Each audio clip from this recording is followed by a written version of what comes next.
Have you ever felt the quiet weight of a life you didn't choose pressing down on you? Not in some dramatic, cinematic moment, no thunderclap, no flashing sign, but in the slow, almost invisible accumulation of days. You wake, you move through the motions, you fulfill obligations that were never truly yours, and yet, everyone around you nods approvingly, as if you're exactly where you're supposed to be. From the moment you could walk, there was a checklist waiting for you. It wasn't handed to you on paper. It was woven into every word spoken to you, every expectation implied, every glance of pride or disappointment. Behave, study, obey, get the grades, get the job, earn the income, provide, maintain the appearance, age gracefully, disappear quietly. And because you were young, because the world seemed too big to question, you took the pen and started ticking the boxes. Not because you wanted to, but because it never occurred to you that you could refuse. But then, something begins to stir. Maybe it's a sleepless night where your thoughts feel like strangers. Maybe it's in the mirror, when your own eyes look at you with a kind of unfamiliar pity. Or maybe it's quieter than that, a moment when you catch yourself in mid-action and think, why am I even doing this? You realize you've been living a story that isn't yours. A script written long before you were born, recycled endlessly across generations. Men are told, follow this path and you will be worthy. But no one tells you what happens when you arrive at the end of that path and find nothing there but silence. Have you noticed how the world doesn't care how you feel, so long as you play your part convincingly? How easily your value is measured in productivity, provision, and obedience, as if your inner life were an irrelevant footnote. And here's the contradiction that starts to gnaw at you. The script tells you that by fulfilling your duties, you will earn respect, security, maybe even happiness. But the more boxes you tick, the more you feel like a stranger to yourself. The applause grows louder, but it's for a performance you no longer want to give. You start to wonder, is this what it means to be alive? To serve a pattern so well worn, it can be followed in your sleep? To work tirelessly toward milestones that feel less like achievements and more like checkpoints on a conveyor belt toward your own disappearance? What happens to a man when he realizes that success, as defined by the world, has nothing to do with truth? You can feel the question pulling at you, like a rip current beneath the surface of an otherwise calm sea. It doesn't scream. It whispers, but the whisper is relentless. And once you've heard it, you can't unhear it.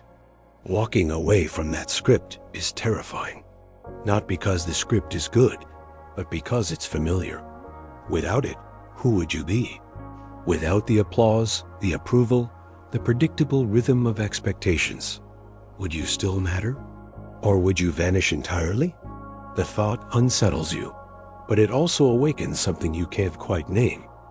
A flicker of rebellion, a hunger for something beyond the performance. And so you stand at the edge of an invisible threshold, feeling the pull of two worlds, one of safety without self, and one of self without safety. The question is no longer whether the script is real. You know it is. The question is whether you are willing to see what lies beyond it. The truth is, the script was never just a set of instructions. It was a psychological architecture built around you before you even had a name. You didn't step into it consciously. You were born into it. Like the walls of a room you've lived in since childhood, it became invisible through familiarity. From your earliest years, rewards and punishments shaped your sense of self. Approval for compliance, disapproval for deviation. Carl Jung once said, "The most terrifying thing is to accept oneself completely." But how can you accept yourself if you've never actually met yourself? Only the version shaped by the expectations of others. This is where the hidden problem begins. Society doesn't just tell you what to do, it tells you who you are allowed to be. The good boy becomes the responsible man. The responsible man becomes the provider. The provider becomes the silent, aging shadow who eventually fades away. At no point in that chain is there room for the question, what do you truly want? In fact, the script is designed so that you never even think to ask it. Psychologists call this process internalization, when external rules become so deeply embedded in your mind that you mistake them for your own beliefs.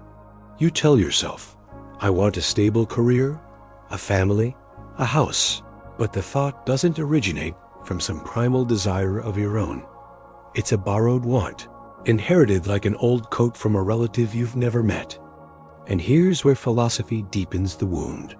Friedrich Nietzsche warned against what he called the herd instinct, the tendency of humans to follow collective norms, even when those norms stifle life. He wrote, the individual has always had to struggle to keep from being overwhelmed by the tribe. You feel this struggle in your bones, but you've been taught to call it doubt or immaturity rather than awakening. Why is it so hard to notice the prison you're in? Because the bars are made of meaning. Every step you take within the script is reinforced with the sense that you are doing the right thing. Society doesn't simply command you. It gives you a moral framework where deviation feels like betrayal. Betrayal of your parents, your culture, even your own identity. This moral layer is what makes the script almost unshakable. Viktor Frankl, in his reflections on meaning, observed that humans can endure almost anything if they believe it serves a purpose. But what if the purpose you've been handed is counterfeit? What if you've built your life around a meaning that was never yours to begin with? The psychology here is subtle but devastating. Cognitive dissonance keeps you justifying the path you're on, because admitting it's wrong would unravel too much of your life. Social proof convinces you it must be right, because everyone else is doing it. Loss aversion traps you in place.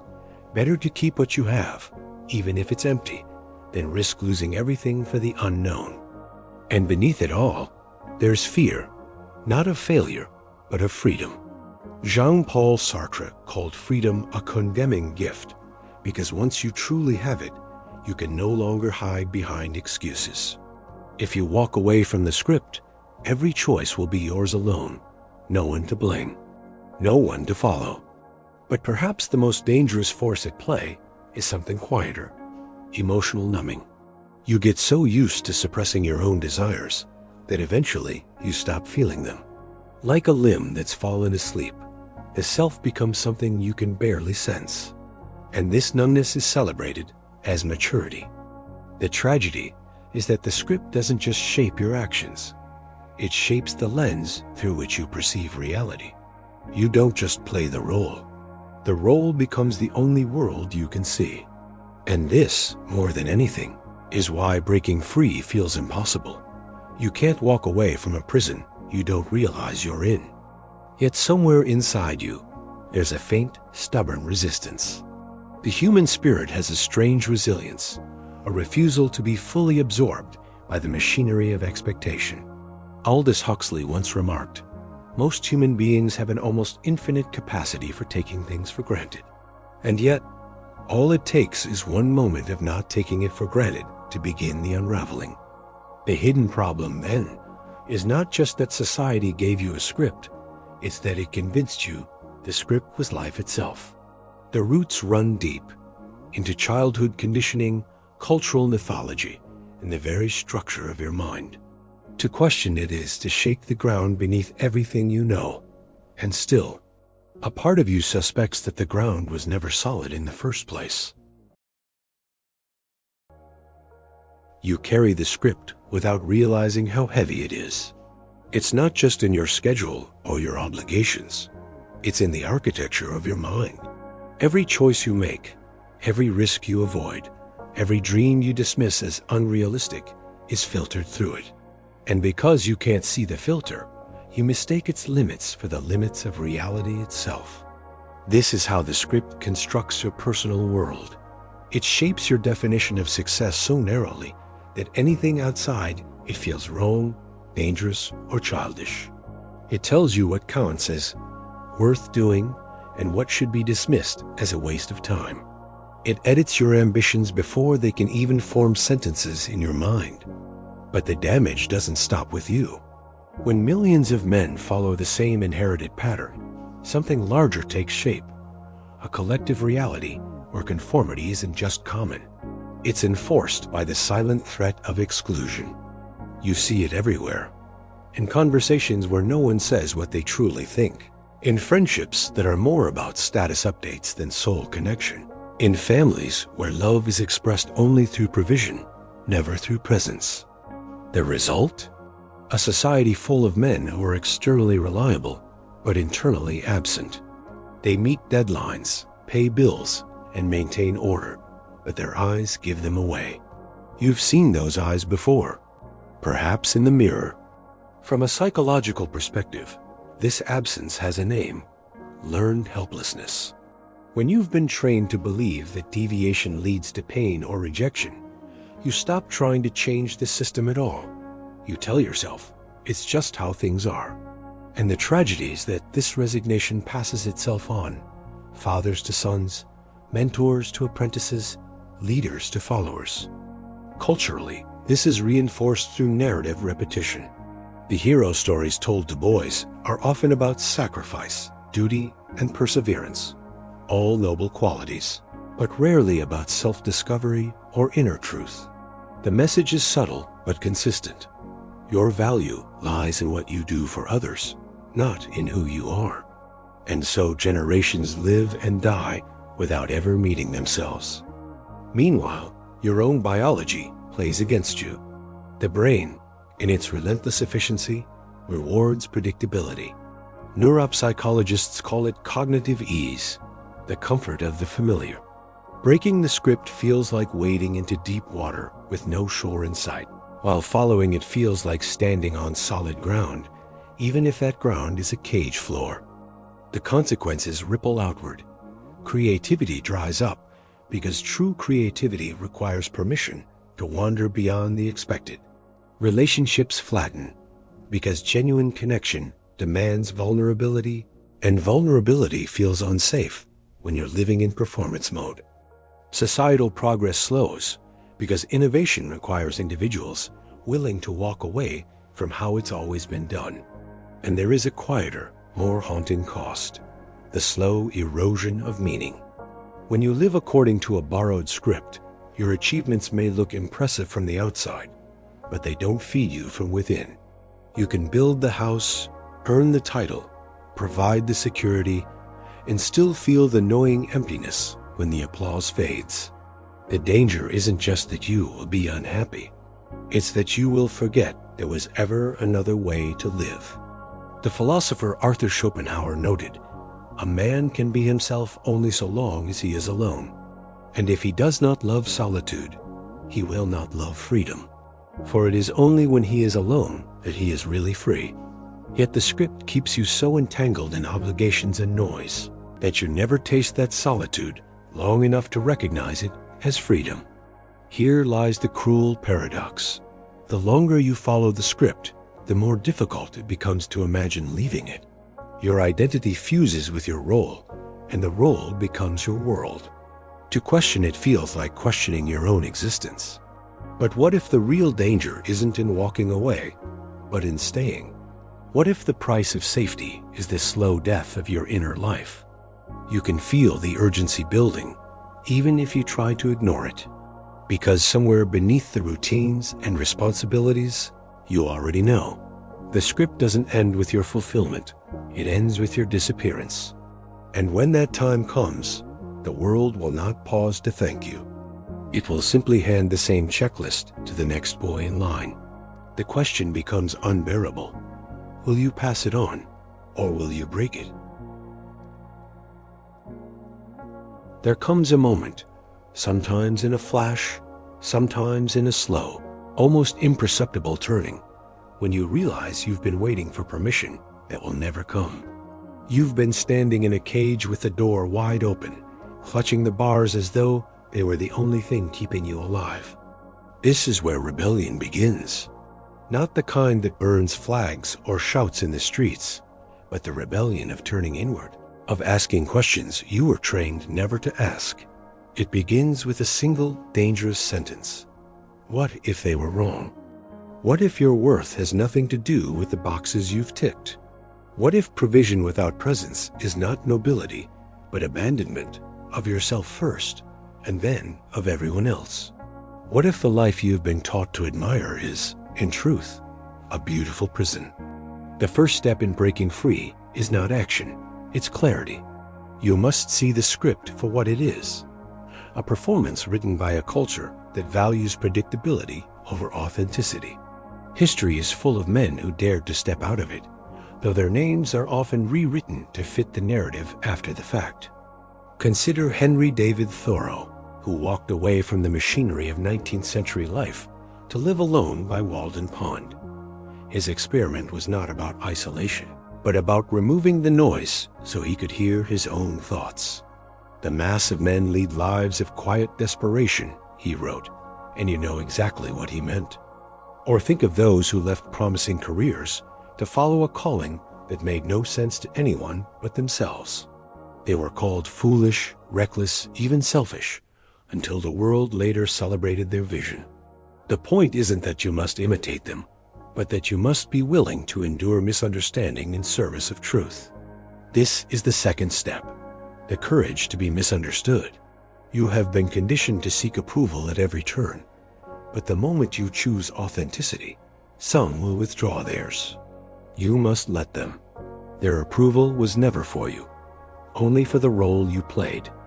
Breaking free will require you to dismantle the beliefs that have governed your life. This is not easy work.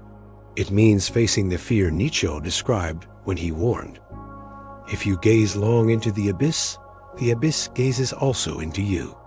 The abyss here is the uncharted territory of a self that has never been lived. Practically, rebellion means creating space for your own voice, time in solitude, not as escape, but as reconnaissance, to learn the terrain of your own mind, saying no to obligations that exist only to maintain appearances, replacing inherited goals with ones you choose, even if they are smaller, stranger, or slower to yield reward. It also means finding your own measures of success. The script measures worth in wealth, status, and compliance. You might measure it in depth of relationships, in creative expression, in days that feel genuinely alive. The shift is radical because it moves the center of gravity from the world's approval to your own inner compass. At first, the rebellion will feel lonely. You will walk paths that have no crowd, hear silence where there used to be applause. But here's the paradox. In losing the audience, you find yourself. And in finding yourself, you become capable of giving to the world something far more valuable than performance: truth. The third step is building a new value system from the ground up. Every man who has walked away from the script has had to answer the same question. If I am no longer who they told me to be, then who am I? This is where your freedom becomes creation. You stop merely reacting to the world and begin shaping it. Yes, there will be fear. Yes, there will be moments you wish you could return to the safety of the familiar. But each time you resist that pull, you strengthen something ancient within you, the part that has always belonged to you, untouched by conditioning. And then, slowly, you begin to see what the script was designed to hide, that life is not a checklist, but a field of infinite possibility. You can walk anywhere, choose anything, become someone who is not a role, but a reality. And when that realization begins to settle into your bones, you feel the stirrings of the final truth, the one that changes not only how you see the world, but how you are in it. You thought breaking free meant walking away from the script. And it does. But the deeper truth, the one that reveals itself only after the dust of rebellion settles, is that there was never a script to begin with. Not in the way you imagined. It was always an illusion. Yes, society gave you rules, expectations, and labels. Yes, you were shaped by them, even caged by them. But the cage was never locked from the outside. The bars existed in your mind, held together by belief.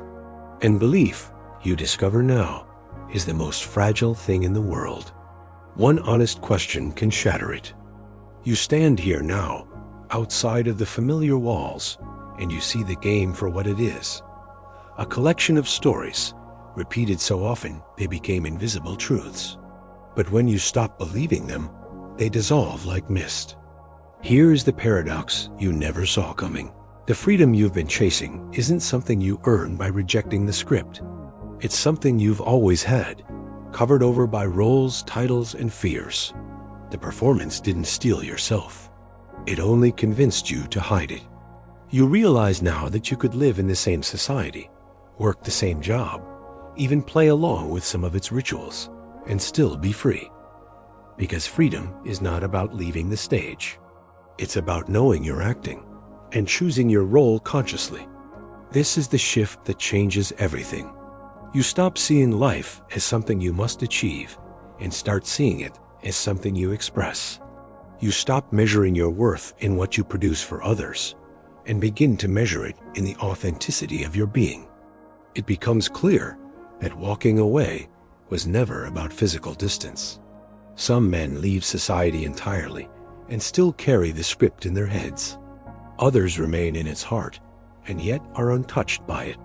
The difference lies in awareness, in knowing that you are the author, not the actor bound to the lines.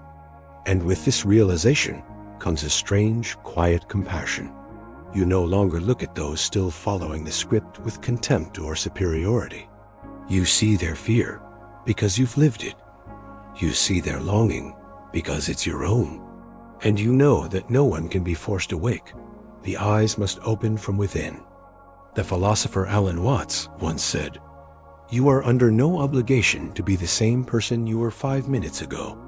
And now you understand, the script was never more powerful than your next choice. You find yourself looking at life differently. Where once you saw obligations, now you see possibilities. Where once you felt trapped by identity, now you treat identity like clothing, something you can wear or change as the moment requires. You are no longer defending a fixed self. You are exploring an unfolding one. And yet, this truth does not bring finality. It doesn't deliver the tidy ending you might have hoped for. It opens a door to something vaster, more uncertain, and infinitely more alive. You see that there is no ultimate destination, no final achievement that will seal your freedom forever. Freedom is a practice, a constant returning to the awareness that you are here, now, and unbound. This is why the search never really ends. Not because you are lost, but because life itself is movement. The point is not to escape the current, but to learn to swim in it without forgetting that the river is not you. You came here thinking that walking away from the script would mean exile. Instead, you've discovered that it means arrival into a life where nothing is guaranteed, but everything is real. And so you live now with a quiet question that is less about answers and more about openness. If nothing is written, then what will you write? The stage is empty. The pen is in your hand. And for the first time, you are not reciting. You are speaking